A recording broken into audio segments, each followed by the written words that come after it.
Yo guys, कैसे हो? मैं आपसे ये पूछना चाहता हूँ, आप लोग को इन सभी में से सबसे बेस्ट टॉप 3 कैरेक्टर्स कौन लगते हैं? जरा कमेंट करके बताना, जो भी तुम लोग को 3 कैरेक्टर्स पसंद हो। तो जैसा कि पिछले एपिसोड में हमें दिखाया जाता है, वो जो मॉन्स्टर था उसने साकुरा को पकड़ लिया होता है और वो साकुरा से पूछ रहा होता है कि आखिर उसने वो कैसे किया, लेकिन तब तक वहां उसे बचाने के लिए लॉन्ग आ चुका होता है और कह रहा होता है मेरे रहते हुए आपको कुछ भी नहीं होगा। मॉन्स्टर उस पर हमला तो करता है, लेकिन वो अपने साइथर का इस्तेमाल करता है और उसकी मैग्मा को एकदम बुरी तरीके से जला डालता है। उसके बाद वो फिर से अपने साइथर का एक जोरदार हमला करता है। वो हमला सीधे जाकर उस मॉन्स्टर पर लग जाता है और मॉन्स्टर को समझ नहीं आ रहा था कि आखिर ये सब हो क्या रहा है। आखिर ये सारे नमूने एक एक कर कर इतने ज्यादा पावरफुल कैसे होते जा रहे हैं। और इधर याओ आता है मोटकू को देखने के लिए। मोटकू बता रहा होता है कि उसकी हालत बहुत ज्यादा ही खराब हो चुकी है, मतलब उसे महसूस ही नहीं हो रहा है कि उसका बॉडी है भी या फिर नहीं है। वो कह रहा होता है मुझे लगता है कि अब मेरा वक्त पूरा हो चुका है, लेकिन याओ से कह रहा होता है कि धक तेरी की वो बीस्ट कहीं का, तुम तुम जरा संभल के रहो, रुको, तुम चिंता मत करो, मैं तुम्हें किंग वैली में तुरंत ही पहुंचा दूंगा। लेकिन मोटकू कह रहा होता है कि तुम्हारा कमांड बहुत ही ज्यादा पावरफुल है, मुझे माफ करना, लेकिन मुझे लगता है कि अब नहीं हो पाएगा मुझसे। और यहाँ पर लॉन्ग ला चुका होता है साकुरा को आराम करने के लिए। लॉन्ग कहता है मिस आप यहाँ पर आराम करिए, यहाँ पर आप सुरक्षित रहिएगा। लेकिन साकुरा उससे कह रही होती है कि अभी हमारा मिशन मुझसे ज्यादा इंपॉर्टेंट है, जाओ तुम उनकी मदद करो। लॉन्ग कहता है कि मैंने वादा किया था कि भले ही मुझे अपनी जान क्यों ना देनी पड़े, लेकिन मैं आपकी जान की हिफाजत अपने दिल और जान से करूंगा, आप चिंता मत करिए, इस मिशन पे भी कोई इफेक्ट नहीं पड़ने वाला है।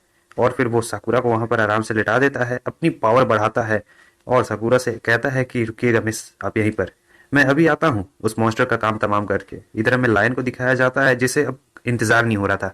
ये अपनी पावर को और बढ़ाता है और एक नए फॉर्म में आ चुका होता है, एकदम सुपर सेन वाला फॉर्म में आ गया रहता है। और इधर ये मॉन्स्टर कह रहा होता है कि आखिर ऐसा कैसे हो सकता है, इस चूजे में आखिर है कितना दम, यहाँ तक कि मैंने अर्थ का सारा आखिरी एसेंस भी ले लिया है, लेकिन फिर भी मुझे नहीं लगता ये लोग मुझे जाने देंगे। अब तीनों डायरेक्शन से 3 खतरनाक खतरनाक पावर बाहर निकल रही होती है, फिर तीनों साथ में आ रहे होते हैं बड़े स्टाइल के साथ। और इन्हें देखकर ये एकदम डर रहा होता है, ये सोच रहा था कि भले ही इन तीनों का कल्टीवेशन लेवल मुझसे बहुत ही ज्यादा कम हो, लेकिन पता नहीं इन्हें देखने से ऐसा मुझे क्यों लग रहा है कि मेरी पूरी बॉडी कांप रही है और मैं आज नहीं बचने वाला हूँ। मुझे लग रहा है कि आज मैं इनका शिकार बनने जा रहा हूँ, क्योंकि तीनों बहुत ही ज्यादा अपने फुल पावर में आ रहे होते हैं अभी। लायन कह रहा होता है अगर तुम दोनों को उससे नहीं लड़ना है तो सबसे पहले मैं जाके लड़ू क्या, क्योंकि मुझे इससे अपना कुछ हिसाब किताब करना है। लेकिन इधर ये दोनों कह रहे होते हैं कि हम लोग तो इस पावर का पहली बार इस्तेमाल कर रहे हैं, लेकिन लायन ने पहले भी इस पावर का इस्तेमाल किया रहता है तो उसे पता है कि उसकी लिमिट कितनी ज्यादा है। और इधर टीचर कह रहे होते हैं कि वो तीनों अपनी लिमिट पर हैं, ये उनकी सबसे ज्यादा पावर है। और यहाँ पर ये मॉन्स्टर कह रहा होता है तुम तीनों मुझे कमजोर समझते हो क्या, रुको मैं अभी अपना असली ताकत दिखाता हूँ। लेकिन लायन को बहुत जल्दबाजी होती है, ये कह रहा होता है कि तुम हमारे सामने कुछ भी नहीं हो। लायन उस मॉन्स्टर को अपने एक ही पंजे से रोक डालता है, सोचो कितना दम आ गया है। और चिल्लाते हुए कह रहा होता है कि तुम्हारी वाइटेलिटी मेरे सामने कुछ भी नहीं है, तुम कमजोर हो। और लगातार पंचेस की बरसात करते जा रहा होता है उस मॉन्स्टर के ऊपर। वो मॉन्स्टर कहीं से बच नहीं पा रहा होता है, धीरे धीरे कर टूटना शुरू हो चुका होता है। तब तक लॉन्ग आता है और मॉन्स्टर के चारों तरफ अपने साइटर से हमला करना शुरू कर देता है। वो कह रहा होता है कि तुम बहुत ज्यादा स्लो हो, कुछ भी नहीं बिगाड़ सकते हो। और फिर एकदम स्पीड के साथ जाता है और मॉन्स्टर के चारों तरफ एकदम मारने लगता है, ऊपर नीचे दाएं बाएं।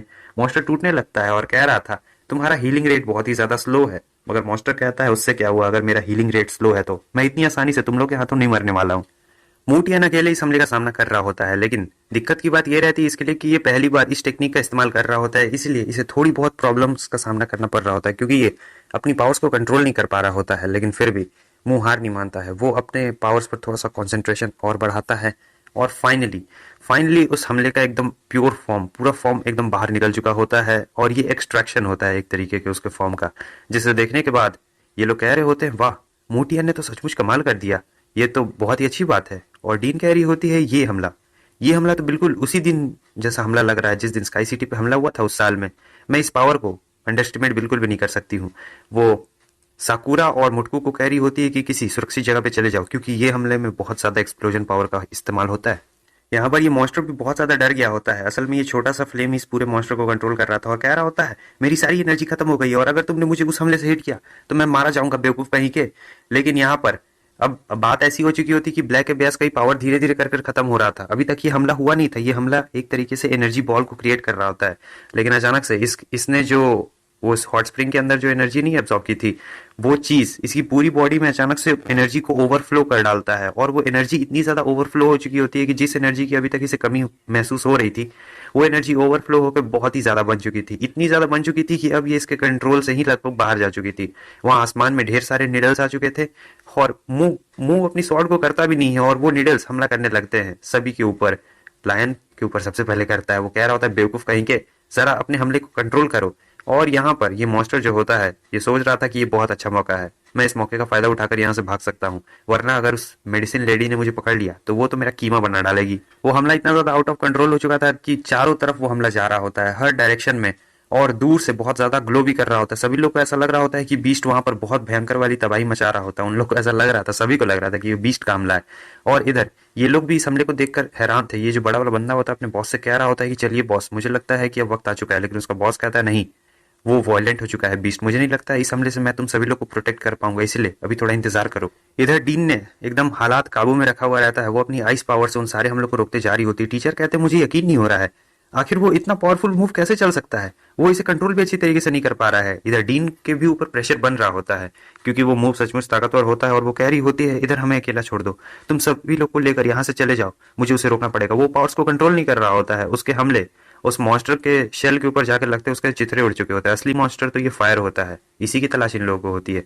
फायर कह रहा होता है मुझे यकीन नहीं हो रहा है, मैं इतना ताकतवर मॉन्स्टर था लेकिन मैं इन बच्चों से भाग रहा हूँ। अब हालांकि मेरे पास और कोई रास्ता नहीं है, मुझे यहाँ से जल्द निकलना पड़ेगा। वो क्रिस्टल भी मेरे हाथ नहीं लगने वाला है।